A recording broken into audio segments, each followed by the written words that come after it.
Pessoal, boa tarde. Se eu sair do limite, tu me avisa, viu? Faz só um sinalzinho aí.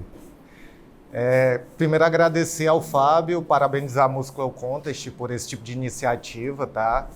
O Fábio me propôs um tema bem abrangente, então eu vou falar muito, alguns conceitos eu vou passar de forma mais sucinta, mas qualquer dúvida vocês perguntam no final. Eu vou estar concorrendo com lanche, mas façam as perguntas e a gente lancha, tá?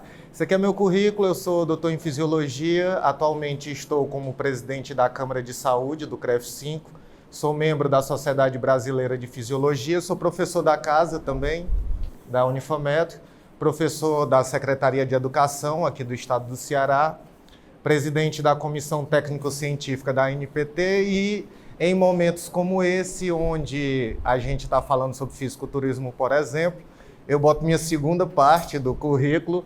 Eu fui atleta de fisiculturismo, fui da categoria Men's Physique, sou especialista em biomecânica, em treinamento de força, diretor da Federação de Fisiculturismo aqui do Ceará. Tenho artigos e livros, inclusive eu trouxe um, viu, Fábio, para a gente sortear. Aí é com o pessoal, eu dou para ele ou eu sorteio?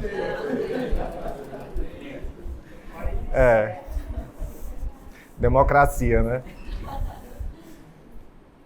Escrevi um livro sobre a história do fisiculturismo e musculação aqui no estado do Ceará e o segundo livro é relacionado à minha pesquisa de mestrado e doutorado com o mal de Alzheimer. Vocês estavam até no lançamento, no outro congresso, não foi isso? E sou ex-atleta de fisiculturismo. Vai sortear esse livro? É esse do Alzheimer que a gente vai sortear. Foi o último, foi lançado esse ano. O outro não é mais nem meu, é da editora. Mas eu ainda faço propaganda, né? Porque quanto mais essa história for propagada, melhor.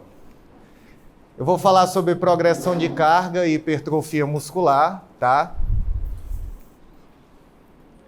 Bom, o treinamento de forma geral, ele segue alguns princípios. Aqui eu vou falar um pouquinho sobre treinamento desportivo, fisiologia do esporte e também sobre algumas alterações que o movimento sofre com biomecânica, a nossa mecânica natural. Então, a gente tem alguns princípios que são chaves para a resposta ao treinamento. Essa resposta ela é bem ampla, essa resposta pode ser o melhor rendimento no treino, essa resposta pode ser a hipertrofia muscular, essa resposta pode estar relacionada à força, mas no sentido de você aumentar as cargas que você consegue levantar. E esses princípios, como o nome mesmo sugere, eles são premissas do treinamento. Ou seja, são coisas que vasta literatura aprova a sua relação com o sucesso no treino. Quando a gente fala de progressão de carga, a gente está falando especificamente sobre o princípio da sobrecarga. Muita gente confunde o princípio da sobrecarga com o princípio da carga. Sobrecarga não é só utilizar mais peso.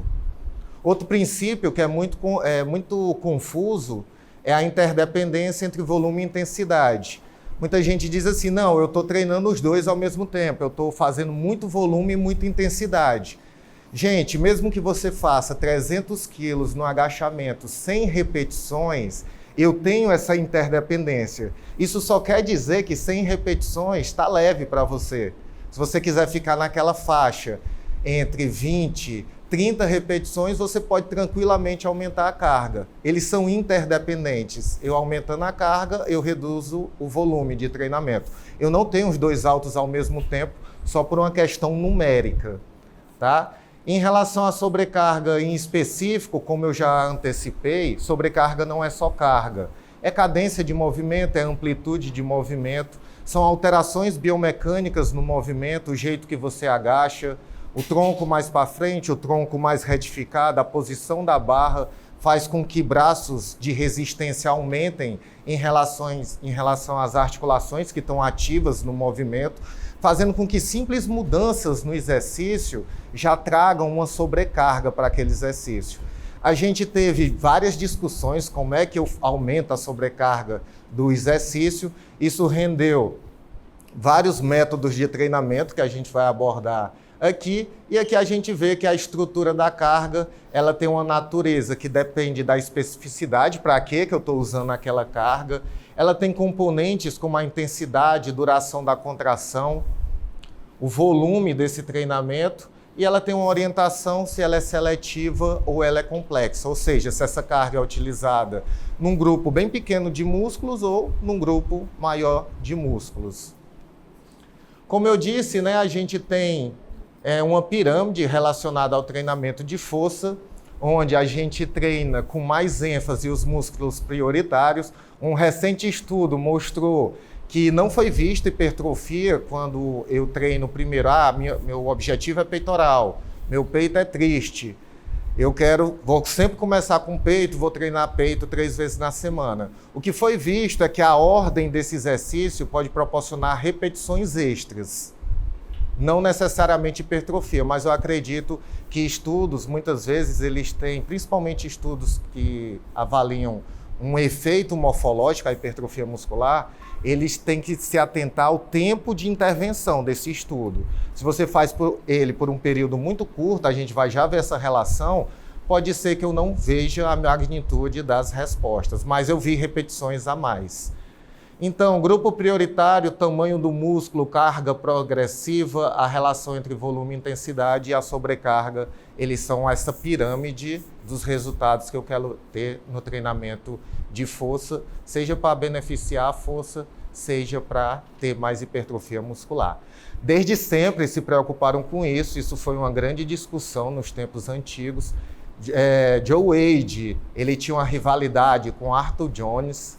O atleta mais famoso de Joe Wade era só o Arnold Schwarzenegger.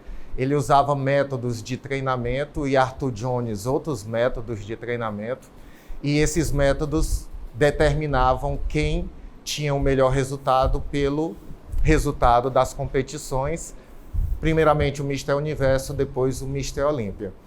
Então, esses métodos de treinamento, eles já foram ideias que explicam um pouco da progressão do treino, ideias para deixar esse treino mais intenso. E por que eu disse logo que sobrecarga não é só carga? É só você olhar que em todos esses métodos eu tenho uma dificuldade aumentada na execução do exercício e não necessariamente eu estou aumentando a carga deles. Aqui devem ter vários métodos que vocês já ouviram falar, já treinaram, já aplicaram em atletas, como a série única, treinamento em circuito, sistema de exercício isolado, o super slow, que chegou a aparecer no Fantástico, o pessoal treinando super lento, aí virou uma febre nas academias naquele período.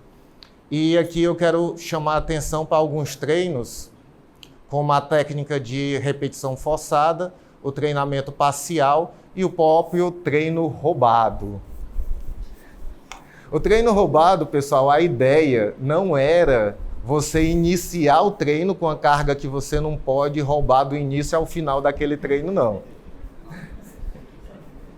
Até porque eu reparto esse trabalho com outras musculaturas e em muitos momentos eu tenho um encurtamento do músculo-alvo daquele exercício. A gente vai ver que esse encurtamento ele pode trazer adaptações bem específicas em determinados segmentos do nosso músculo. Isso pode ser útil em alguns momentos, mas se a ideia é trabalhar o músculo como um todo, é melhor utilizar a amplitude, que ela é restritiva a cada pessoa. Não é porque eu vejo um atleta agachando até embaixo, com segurança, que todo mundo vai agachar até embaixo. Muitas vezes eu tenho adaptações do corpo em estrutura, que faz com que eu tenha áreas que vão ser bem mais compressas, comprimidas, por causa desse exercício.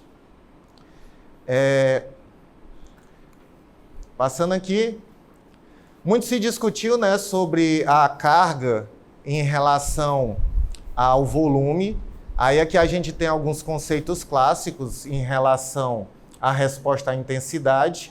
A maioria das tabelas usam essa variação entre 65% e 80% de 1 RM, para dizer que é a carga que traz mais hipertrofia. Esse trabalho ele já vai na contramão disso, mostrando que atletas têm uma diferença entre pessoas treinadas e destreinadas. Enquanto os treinados eles tinham a melhor resposta para a faixa de 78% da carga máxima e o número máximo de repetições, né, que vai ficar nessa variação que os guidelines traz entre 6, 12 até 20 repetições. Você não tem que contar a série, viu, pessoal? Mas provavelmente se você fez um teste de um RM e você usa 80% da carga, você vai conseguir fazer nessa faixa de intervalo, até porque é uma faixa de intervalo bem flexível, né? Entre 6 e 20 repetições. Mas iniciantes, eles já tinham a melhor resposta curva, a melhor dose-resposta para intensidades mais baixas. O que justifica, muitas vezes, aqueles treinos mais prolongados para a pessoa que está iniciando o treinamento. Ele faz com mais segurança, ele treina melhor o movimento, ele assimila melhor aquele movimento e ele parece que vai ter melhores respostas. Tanto a intensidade como o volume, eles podem trazer hipertrofia. Esse trabalho, ele mostra que não teve diferença significativa entre usar maiores volumes ou maiores cargas, desde que um ficasse condicionado ao outro. Eu trabalhasse em faixas de repetições, onde a intensidade não ficasse muito baixa por volume, ou o volume muito alto para a quantidade de intensidade que você estava utilizando. E aqui traz também que em todas as faixas de treinamento, que a gente tem entre 2 e 20 repetições, o slide foi cortado, né? Mas a gente vê que eu tenho essas adaptações, né? O aumento da força, o aumento da potência, o aumento da hipertrofia, sendo que aquela faixa que os guidelines traz, normalmente é a que traz melhores resultados hipertróficos mesmo. Isso aí furou a bolha, essa discussão, se volume ou intensidade, qual era o mais necessário. Teve um estudo numa universidade aqui do país, lá em Minas Gerais. Ele fez um trabalho bem bonitinho, onde ele analisava a hipertrofia por ressonância magnética, ele mostrava mesmo o músculo antes e depois. Ele fazia testes bioquímicos de vias que normalmente sinalizam para a síntese proteica, como a via do mTOR, e ele viu resultados iguais, com volumes e intensidades semelhantes. Quando eu digo que furou a bolha, é porque isso chamou a atenção, tem cada vez mais pessoas praticando musculação, e eu fui convidado tanto para um programa televisivo, o Conexão Verdinha, como eu dei uma entrevista para o Diário do Nordeste falando sobre isso. Só que esse artigo que foi publicado, ele tinha uma limitação, como praticamente todo artigo tem, né? Eles ficam presos dentro da metodologia e eu não consigo extrapolar aquele resultado para todo mundo. Qual era a limitação desse estudo? Se você treinasse volumes baixos com alta carga ou treinasse carga pequena com volumes altos, o que era o ponto de corte era o máximo de repetições que você fazia, você treinava até a falha. Então, na verdade, o que o estudo está nos trazendo é que, independente de você treinar intensidade alta ou volume alto, se for até a falha, os resultados são iguais. Foi isso que eu falei no trabalho e que nas pesquisas, né, e que normalmente a gente poderia trabalhar dentro dos guidelines, mesmo quando eu tenho reserva de carga, ou seja, quando eu tenho energia suficiente para fazer algumas repetições a mais. Essa reserva de carga, ela garante repetições posteriores. Eu trouxe um artigo que mostra isso que eu estou falando também. Alguns trabalhos, eles mostram que não é tão necessário trabalhar sempre até a falha. Em alguns períodos do treinamento, ok, mas se você ficar fazendo isso constantemente, eu começo a ter uma reversão desses efeitos do treinamento até a falha, mostrando que muito provavelmente o melhor treino é aquele que você não tem tanta experiência ao fazer, desde que você já esteja bem adaptado ao treino anterior. Também não é tão necessário ficar mudando de treino direto. Vou já mostrar para vocês evidências disso, tá? Esse trabalho, então, mostra, né, que não era necessário trabalhar até a falha, sempre. Eu tenho praticamente o mesmo nível de hipertrofia do quadríceps quando eu trabalho até a falha ou quando eu trabalho com repetições de reserva. Eu ainda consigo fazer umas 2 repetições, mas eu vou descansar um pouquinho para a minha próxima série ser mais ok.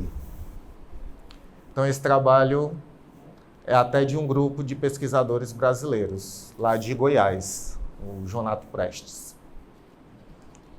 Está aqui ele de novo, né? Só que eu trouxe uma animaçãozinha aí para dramatizar.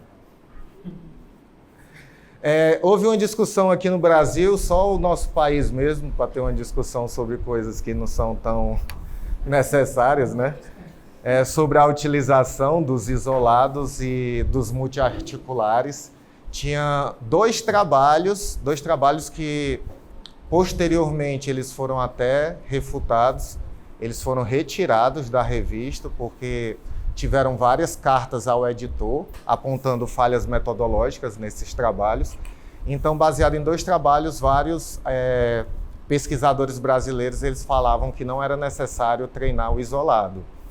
Essa questão do não é necessário é muito ampla, né? Não é necessário por quê? Realmente, se eu comparar alguns exercícios isolados com exercícios complexos na hipertrofia, o que a maior parte da literatura mostra é que eu vou ter melhores resultados hipertróficos com exercícios multiarticulares. Mas e quem tem assimetria? E quem não é tão proporcional como o fisiculturismo exige? Cada categoria exige simetria e proporção. Eu não consigo corrigir isso através de isolados? O cara tem um dorsal enorme, o bíceps pequenininho. Isso pode ser legal para o Men's Physique, por exemplo. Nem sei se é ainda, né? Na minha época que era. Vai que hoje os Men's Physique tem que ser braçudo hoje também. Ainda tem que ter mais essa linha, né? Então, em vários momentos eu tenho que manter essa proporção. E é nisso que os isolados, é o papel dos isolados nesse tipo de exercício. Como eu disse, né, esses trabalhos eles foram refutados. Teve uma pesquisa feita aqui no Brasil também, mostrando a hipertrofia de flexores de cotovelo e exercícios multiarticulares, né? Rosca direta e puxador nas costas, estavam mostrando basicamente o mesmo estudo, só que ao invés de usar uma fita métrica, que foi utilizado no outro estudo, eles utilizaram testes de ressonância, mostrando que não tinha diferença. E se o foco fosse o bíceps mesmo, eu tive até diferença significativa com o bíceps crescendo mais, que faz total sentido. Estou dando prioridade de movimento, estou dando prioridade bioenergética para um grupo, ele tende a se desenvolver mais. Força também é relacionada ao tamanho do braço. Isso é um estudo de biomecânica, tá? O pessoal diz assim que marombeiro é fraco, mas a gente não pode fazer um comparativo, tipo, todo cara com 52 de braço vai ganhar na queda de braço de um cara com 36 de braço. Não é essa analogia que a gente faz. A força, ela é proporcional à distância do músculo, do seu ponto de rotação. Então, quando eu tenho hipertrofia, eu aumento esse braço de alavanca e eu fico mecanicamente mais forte. O que é que isso quer dizer em palavras simples, né? Uma pessoa que tinha 38 de braço, quando ela tem 42 de braço, ela é mais forte para fazer aqueles movimentos de flexão e extensão de braço, por causa do aumento do ventre muscular. Eu tenho vários fatores que intervêm na hipertrofia. A gente tem o nível de atividade física da pessoa, a gente tem fatores genéticos, a ativação do sistema nervoso, que é importantíssima e é muito negligenciada. A gente tem fatores ambientais, influências endócrinas e o estado nutricional também. Fatores ambientais, inclusive, onde a pessoa treina. Eu nunca tinha pensado em competir, e já tinha mais de 10 anos treinando. Aí treinei no Clube Pódio e acabei me motivando a participar das primeiras competições. Aqui a gente vê a relação entre o controle motor e a força. Em resumo, esse trabalho traz o seguinte: eu passo por um processo de aprendizado. Nesse processo de aprendizado, eu vou ganhando mais equilíbrio para fazer determinados movimentos. Eu tenho uma resposta tecidual. A gente tem que se lembrar que o movimento ele é neural, ele começa nos nervos, nos neurônios, vai até o músculo. Então, eu tenho uma adaptação ao movimento. primeiro no aprendizado, depois aquela estrutura muscular, ela vai se adaptando àquela carga. A primeira vez que eu faço um exercício, eu uso o máximo de unidades motoras possíveis, porque eu não conheço o exercício, eu estou todo descoordenado fazendo aquele exercício. O cara começa a treinar, ele está com 5,5 no supino, todo se tremendo, passou outro dia todo quebrado. No final do mês, ele está botando 15,15, 3 vezes mais, aí está fazendo direitinho, continua um frango, mas ele olha para si mesmo e pensa: eu sou uma aberração da natureza. Aumentei 3 vezes o peso, eu sou um monstro. Mister Olímpia que me aguarde. Na verdade, ele provavelmente ele não ganhou nem força ainda. Ele aprendeu a fazer um movimento, ele está usando só as unidades motoras que são necessárias para fazer aquele movimento e agora, a partir desse momento de aprendizado, aquela estrutura motora, que é o músculo que é responsável por fazer aquela execução do movimento, vai começar a se adaptar e ter resultados estruturais.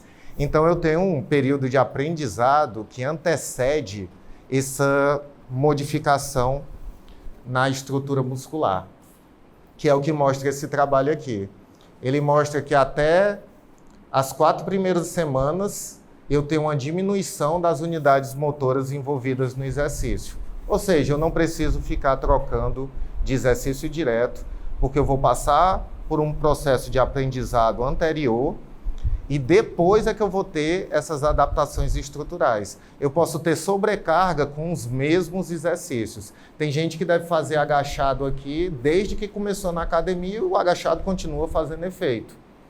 Você vai descer um pouquinho mais, você vai pegar na frente de vez em quando, você vai fazendo uma cadência diferenciada, tudo isso é sobrecarga, tudo isso vai trazer respostas estruturais. Concentre-se no movimento. O simples fato de você se concentrar no movimento e não só na tarefa, o que é a tarefa? Levantar o peso, faz com que você tenha maior ativação daqueles músculos envolvidos no movimento. Esse trabalho mostra que quando se concentra no peitoral, eu tenho mais ativação do peitoral no supino reto do que do tríceps. E o inverso também acontece. Mas lógico, para volumes pequenos, porque se eu colocar uma grande carga, eu vou contrair só tudo que eu posso para tentar levantar aquele peso. Eu estou adicionando sobrecarga também. Eu disse que sobrecarga não é só carga, mas carga também é sobrecarga. Eu tenho que utilizar mais unidades motoras e às vezes até músculos auxiliares para realizar aquele movimento. Mas eu estou falando de ativação. Isso reflete em hipertrofia? Esse trabalho não avaliou, mas esse sim. Esse trabalho mostrou vários músculos onde você se concentrava ou no movimento ou na tarefa. Tarefa da cadeira extensora, erguer meus pés até essa altura. Concentrar nos músculos, saber os músculos que estão ativos e sentir aquela musculatura trabalhando no exercício. Usou cadeira extensora, cadeira flexora, flexão do cotovelo e extensão do cotovelo, tríceps e bíceps. Eu tive hipertrofia do bíceps com a concentração. Os outros músculos têm um ventre bem maior. Talvez numa intervenção maior eu visse resultados semelhantes, mas eu vi hipertrofia. Diz. Quando eu estou treinando peitoral, eu sinto que eu consigo treinar melhor o peitoral com menos carga e com muita carga. Quando eu tiro muita carga, eu acabo pensando bem mais no bíceps. Antes do momento do peito realmente trabalhar. É possível isso acontecer. Nosso corpo ele é integrado. Por mais que a gente use o supino para treinar peito, além do tríceps, eu tenho o deltoide anterior fazendo movimento também. Eu tenho várias musculaturas envolvidas e o grau de força dessas musculaturas são diferentes. Mudanças na mecânica que você está executando o exercício, mudanças até no tipo de máquina, no eixo que você está trabalhando, pode fazer uma musculatura ser mais solicitada do que a outra. A pegada. A pegada em questão, ela tem muita relação com isso que eu estou ensinando, sobre a concentração no movimento.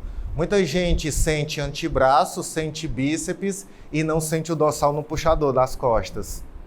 Ensinar o movimento, tatear aquela musculatura, mostrar aquele músculo se encurtando, faz diferença para a pessoa pelo menos sentir o músculo-alvo ativo durante a contração. Isso também tem que levar em consideração a estrutura corpórea da pessoa e encurtamentos, né? Porque às vezes o encurtamento vai você compensar o movimento, né? Perfeito. Perfeito. Se eu tenho um músculo encurtado, a gente tem que pensar se ele de alguma forma influencia naquele movimento, seja na contração propriamente dita ou na estabilização do movimento. É como se fossem várias cordas presas num ponto e uma corda já tensionada. Se eu puxo uma corda frouxa e uma tensionada, aquela estrutura tende a seguir para a corda tensionada. Isso é o que o músculo encurtado faz. Inclusive, no agachamento a gente vê muito isso, né? Por causa do encurtamento dos posteriores, principalmente. Vou deixar vocês olhando essa imagem linda aí, enquanto ele pergunta, diz.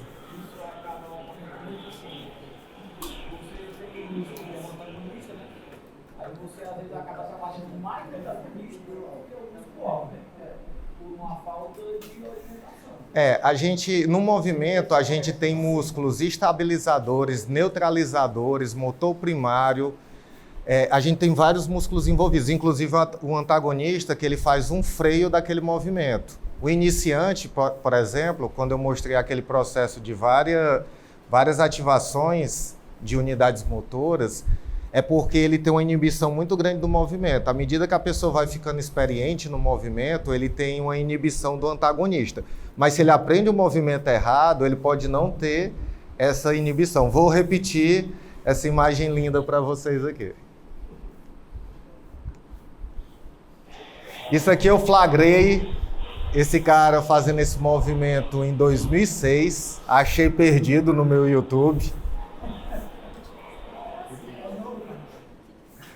Ele era um personal bem conhecido na época, mas eu tomei o cuidado do rosto dele não aparecer.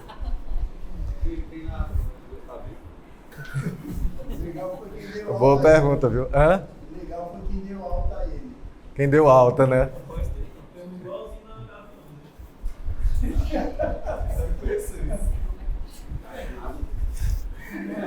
Vai que é ele, né? Eu não vou nem entrar no mérito dos auxiliares do movimento. Até os estabilizadores estão tudo contraindo para ele fazer a tarefa aí. A tarefa, erguer o braço. Por que a gente rouba? Pessoal, se eu utilizo o roubo como um método de treino, eu estou fazendo flexões do cotovelo. Quero fazer estou naquele dia empolgado, né? Quero fazer 2, 3 repetições a mais e dou uma roubadinha, é uma coisa. É uma metodologia de treino, estou fazendo umas repetições a mais, estou ativando músculos que eram para estar só estabilizando, mas é só naquele momento final do treino. Outra coisa é fazer desse jeito, porque se você faz desse jeito, a literatura já nos mostra que você tende a automatizar esse movimento. Oi. Só um ponto que eu gostaria, né, que você pudesse me esclarecer também. Porque você já havia estudado sobre isso, sobre a progressão de carga. Né? Porque a gente começa vamos lá, vou fazer 5 repetições, 5 séries, certo? 5 séries, começa ativando com a carga bem, 50%, 40% da carga e é progressivo, né? E eu vou executar bem, né? Vou trabalhar a musculatura com aquela carga menor. Mas, quando eu chegar lá na 4ª, 5ª série, que eu já vou com a carga bem mais elevada, vai acontecer de a execução não sair tão bem. Tão perfeita. Mas isso é um processo e isso não é errado, né? Isso, conforme você não... Isso, desde que você não faça sempre, porque esse automatismo do movimento errado, acho que vocês já devem ter visto pessoas que entram numa academia, mesmo que ela reduza a carga, ela vai fazer um movimento desse jeito. O movimento, ele tende a formar engramas, você tende a automatizar um movimento. Então, tem gente que automatiza até os movimentos finais. Tipo, eu sempre roubo nas 3 últimas repetições de rosca direta. Se eu diminuo o peso, nas 3 últimas repetições eu vou estar fazendo a balançadinha. Isso acontece tanto em esportes de alto rendimento, na natação. Eu vou ter atletas que depois da primeira volta na piscina, eles vão começar a errar a primeira varredura que ele faz debaixo d'água. E eu vou ter na musculação também, com a pessoa automatizando os movimentos errados. Tem que ficar variando essa metodologia. Aí tipo assim, geralmente, né, eu faço com as minhas alunas, né? Sempre que alguém passa pra ter, né, no televisor. Então, quando eu tô com as minhas alunas, daí eu vejo que ela já não tá mais conseguindo fazer, nem trabalhar a musculatura, eu não, já deu, né, e tal, descansa, aí meio, vai, bora, mais 5, mais 10, bora, aí vai, eu já não concordo muito com isso, entendeu? Eu não gosto muito disso porque meio que vicia a pessoa a achar que pode ficar roubando, fazendo, eu não aguentando mais todo dia, tá gritando no ouvido, entendeu? Isso. Então, Tem algumas periodizações do treinamento, né? Tem pouca literatura sobre isso, mas tem uma do Tudor Bompa, por exemplo, onde ele bota um período de carga mais intensa só em um período de 1 mês no ano. Então eu teria só esse período treinando com mais carga e não necessariamente eu teria que fazer o gesto errado. E a gente viu que tem várias formas de induzir essa sobrecarga. Eu tenho vários métodos de treinamento para que a pessoa faça repetições a mais, mantenha o músculo mais tempo sob tensão. Não necessariamente eu tenho sempre que usar carga. Eu acho que por causa desse automatismo do movimento e dependendo da articulação que era para estar estabilizando e começa a estar participando do movimento ativamente, em alguns momentos você tem que pesar risco-benefício. O que é que eu vou ter de benefício daquilo, o que é que eu tenho de risco daquilo. Quando a gente fala de atleta, o risco muitas vezes é considerado, porque às vezes uma técnica que... Isso aqui eu estou falando de esportes em geral. Às vezes uma técnica que tem uma incidência de lesão de quase 40%, 50%, que é uma incidência muito alta, mas pode trazer 1 a 2% de benefício na performance, e o cara considera fazer. Estou precisando desse 1 ou 2%. Mas para o público em geral não é necessário, não.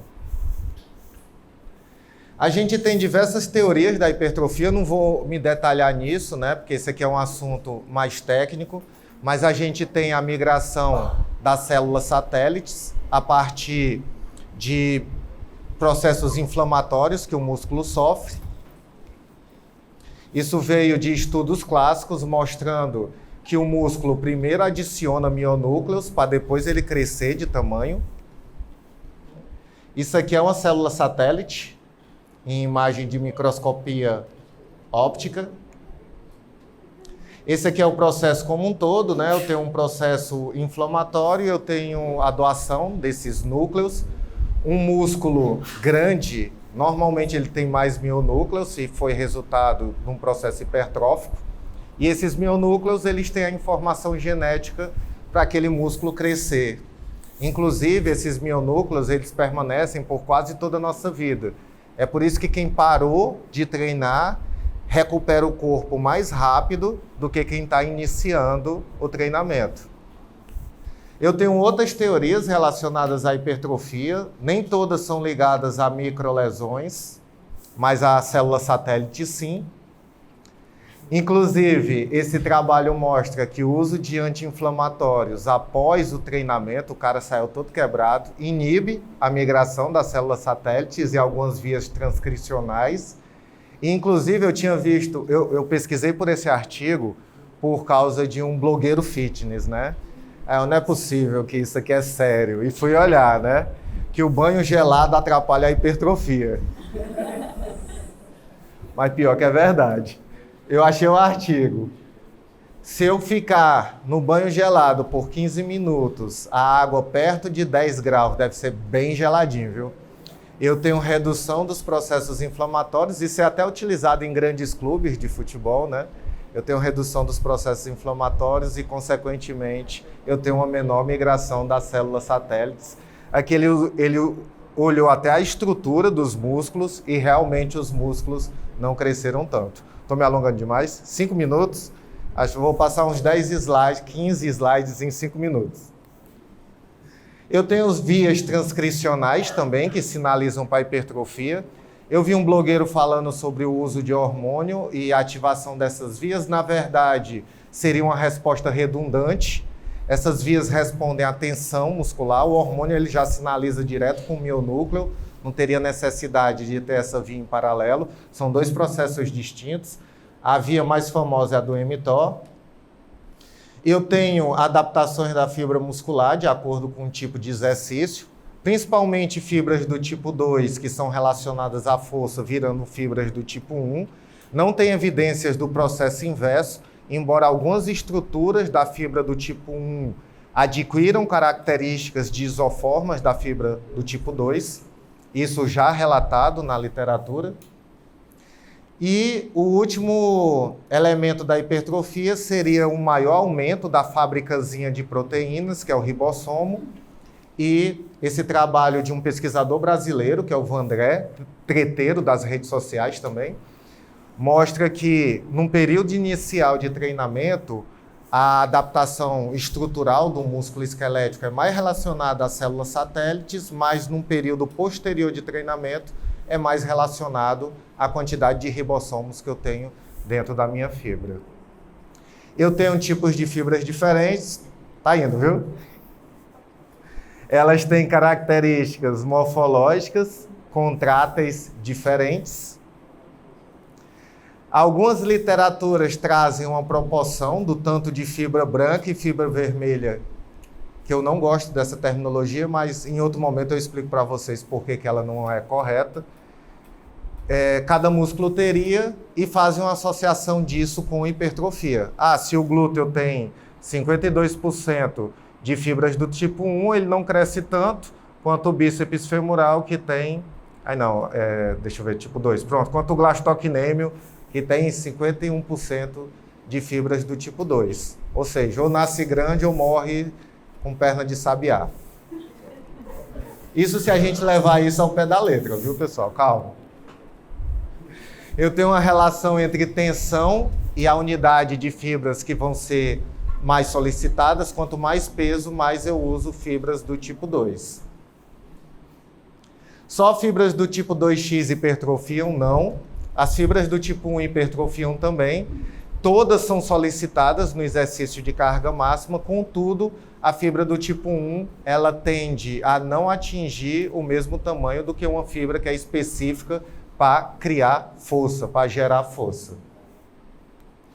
Eu tenho adaptações estruturais diferentes, como eu estava falando para vocês. Isso aqui é mais relacionado ao treino encurtado, utilizar também como um método de treino, não como uma prática frequente. Esse trabalho viu no quadríceps mudanças de vastos do quadríceps em relação à amplitude de movimento. Quando eu descia pouco, eu tinha mais uma hipertrofia proximal. Quando eu descia mais, eu tinha mais hipertrofia distal. Também uma estratégia para treinadores utilizarem para ajustar o corpo dos seus atletas. Essa relação entre movimento foi visto também no tríceps, supino tríceps causando mais hipertrofia proximal, tríceps na testa mais hipertrofia, isso no mesmo segmento do músculo distal. E é isso.